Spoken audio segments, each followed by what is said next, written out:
problems and the solutions, fears and the answer to fear. I find three main fears that the old man Gerontius experiences. And Gerontius, of course, is any old man, or woman, a man in the generic sense. So this is universal. These are the fears that you will experience at death or before death. The first and most obvious is the fear of non-existence. The second is a thing that we don't talk about anymore, alas, a thing that the Bible calls the beginning of wisdom, namely the fear of God. And finally, we have the fear of evil spirits, which is the opposite sort of thing of the fear of God. Let's look at the fear of non-existence first. On the very first page of the poem, when Gerontius is only near to death, he experiences a kind of a foretaste of it. In line 9, he calls it this strange innermost abandonment. And in line 11, this emptying out of each constituent and natural force by which I came to be. In line 18, as though my very being had given way, as though I was no more a substance now, and could fall back on naught to be my stay. Dropping through emptiness, no solid surface underneath. Help, loving Lord, thou, my sole refuge, thou. One of the functions of death, I think, is to bring us all to that state. It's so easy for us to rely on something other than God, so that at some point or other, either before death or at death, God has to kick away absolutely everything else on which we depend, and that's terrifying. So that we depend on Him alone. And turn no whither, but must needs decay, and drop from out the universal frame into that shapeless, scopeless, blank abyss, that utter nothingness of which I came. We did not gradually emerge from primordial slime. We, as souls, as persons, were created out of nothing by God. Although He probably did evolve our bodies out of stuff, as even Genesis, much less Darwin, suggests. That which we call I came from nothing. And therefore, without God's help, it will revert to nothing. On line 109,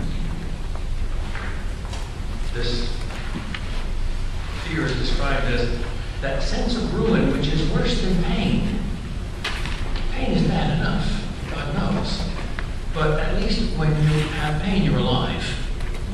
That's why some of us seek out pain, moderate pain, dangers, horror movies, make you feel more alive. The expression of pain is sometimes called bitching. I saw a bumper sticker once which said, "I bitch, therefore I am."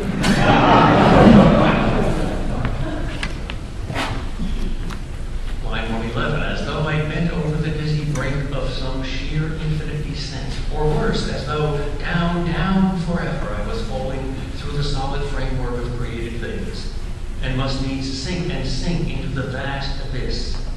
And crueler still, a fierce and restless fright begins to fill the mansion of my soul. It's not just a bodily, but a soulful fear.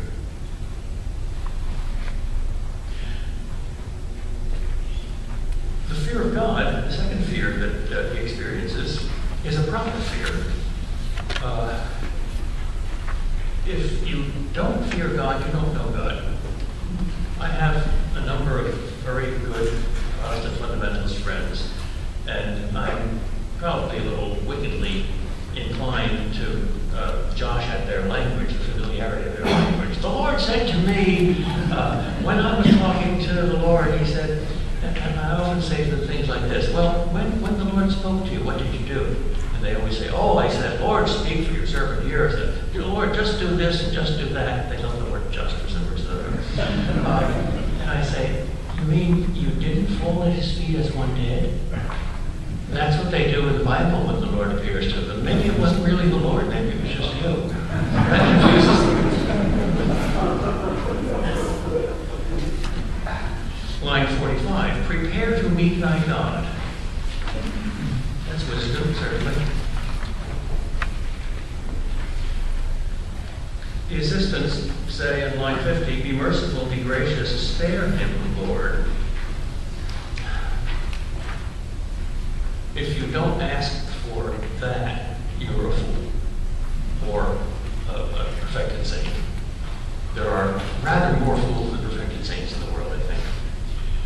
One of the most terrifying experiences of a teacher is to realize how little he has taught. In a couple of classes at Boston College, I sometimes asked students to respond to questionnaires anonymously, so that they're free to say what they want. And one of the questions I sometimes ask, mixed with one of other questions, is if you died tonight and met God and he said, why should I let you into heaven, what would you reply? And even though most of them describe themselves as Catholics, almost none of them ever mention Jesus. They all talk about themselves. Well, I tried not to harm anybody, and I tried to live a good life. And once in a while, they'll say, I hope you're merciful. But less than 10% ever mention the Savior. So if they're going to be saved, they'll be saved as good pagans. And fortunately, the Catholic Church has a rather wide hold for the salvation of good pagans. But it's only mercy. It's only under the mercy that we have any hope. That's why I like to imitate Van in signing all my letters with that formula, under the mercy. That's the only safe place to stand. Justice? You want justice? Are you insane?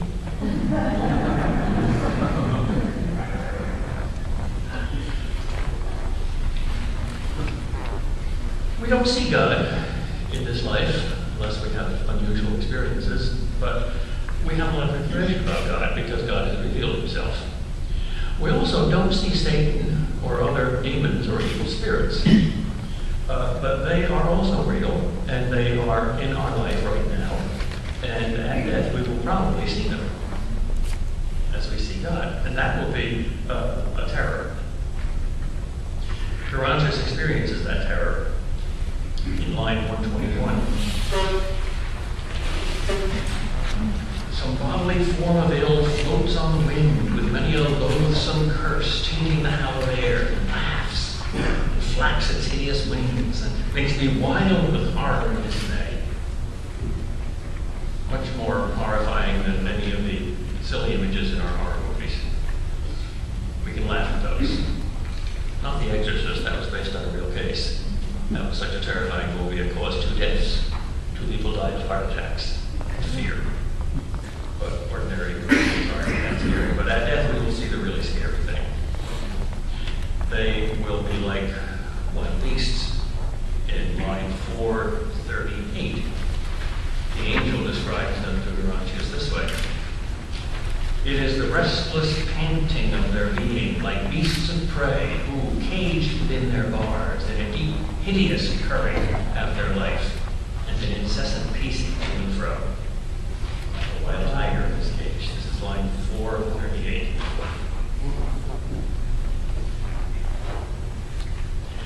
And then, a little later, when the demons speak, the most frequently repeated words are simply pop, pop. Demons are cynics. They're sneerers. C.S. Lewis quoted George MacDonald in his MacDonald anthology to the effect that a sneer is worse than a murder. If you murder someone, you at least think he's important. If you sneer at him, he's not even important enough to murder. Demons are living sneers.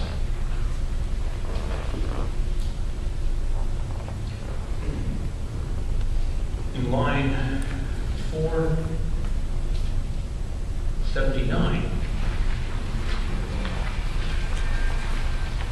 well, let's start with 476. The soul is speaking. How impotent they are, and yet on earth they have repute for wondrous power and skill. Books describe how that the very face of the evil one, if seen, would have a force even to freeze the blood and choke the life of him who saw it.